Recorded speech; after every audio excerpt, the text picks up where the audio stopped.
د نیوزیلند په وړاندې بریا د الله پاک یو امتحان ده.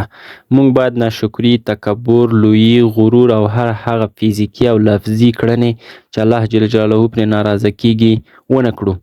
راشد خان له لوبې وروسته لوبډلې ته په خطاب کې دا خبرې کړي دي چې دا د افغان لوبډلې په یووالي، اتفاق، په الله جل جلاله د بشپړ باور او قوي ایمان او عقیدې څرګندونه کوي. هو،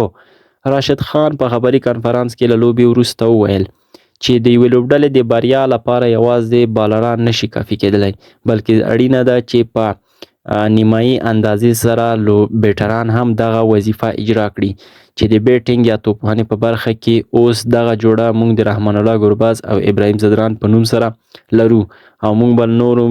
لوبو او د دې ترڅنګ د نورو لوبډلو په وړاندې په پوره چمتووالي او قوي مورال سره میدان ته ښکته شو.